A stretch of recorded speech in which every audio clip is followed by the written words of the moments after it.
নমস্কার বন্ধুরা, welcome to SN news. তো বন্ধুরা, আজকের ভিডিওতে আমরা জানার চেষ্টা করব আনোয়ারের বিষয়টা। প্লেয়ার স্ট্যাটাস কমিটি বা পিএসসিতে গেলে মোহনবাগান, ইস্টবেঙ্গল ও আনোয়ার কার সবচেয়ে বেশি ক্ষতি হওয়ার সম্ভাবনা থাকছে, এবং আনোয়ার ও মোহনবাগান দুজনেই নিজেদের পক্ষে কি কি যুক্তি দেখাতে চলেছে। তো পুরো বিষয়টা কিন্তু পরিষ্কারভাবে তোমাদের সামনে তুলে ধরার চেষ্টা করব, তাই পুরো ভিডিওটি শেষ পর্যন্ত দেখার অনুরোধ রইল। তো প্রথমেই আমরা যদি ইস্টবেঙ্গলের কথায় আসি, যে ইস্টবেঙ্গল কিভাবে এখানে ব্যান খেতে পারে। তো আনোয়ার আলীর সঙ্গে যেহেতু মোহনবাগানের চুক্তি এখনো রয়েছে, তাই ইস্টবেঙ্গল কখনোই আনোয়ারকে সই করাতে পারে না। আর যদি সই করিয়ে থাকে তাহলে ইস্টবেঙ্গলকে ব্যান করা হতে পারে। এবার ব্যাপার হচ্ছে, ইস্টবেঙ্গল যে আনোয়ারকে সই করিয়েছে সেটা কিন্তু ইস্টবেঙ্গল বা আনোয়ার তাদের দুজনের মধ্যেই ব্যাপারটা রয়েছে, কেউ কিন্তু স্বীকার করেনি এখনো। তাই দুজনে যদি বলে যে সই হয়নি, তাহলে কিন্তু তা প্রমাণ করার মতো কোনো কিছুই মোহনবাগান বা কারোর হাতে নেই। এবার আমরা জানি যে 5 বছরে একটা সই হয়েছে আনোয়ারের সঙ্গে ইস্টবেঙ্গলের, কিন্তু সেটার তো প্রমাণ একটা চাই। তো তাই ইস্টবেঙ্গল কিন্তু কোনোভাবে ব্যান খাওয়ার মতো পজিশনে নেই। তাই এখানে যেহেতু ইস্টবেঙ্গলের কোনো ভুল নেই, তাই ইস্টবেঙ্গল ব্যান খাচ্ছে না।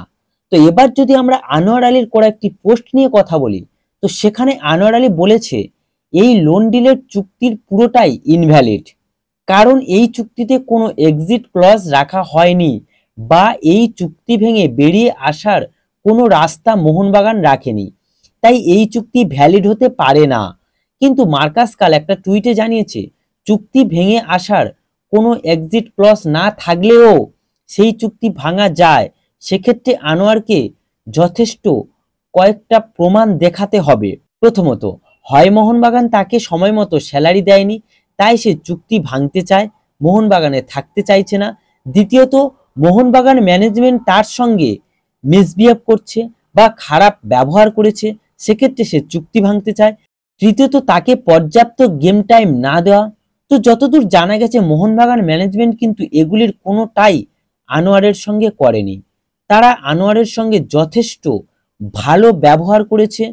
তাই সেক্ষেত্রে সে যদি পিএসসিতে যায়, তাহলে যতদিন না পর্যন্ত এর কোনো পর্যাপ্ত সুরাহা হচ্ছে, ততদিন কিন্তু আনোয়ার আলী কোনো দলের হয়ে খেলতে পারবে না, সে নিজেই ফেঁসে যেতে চলেছে।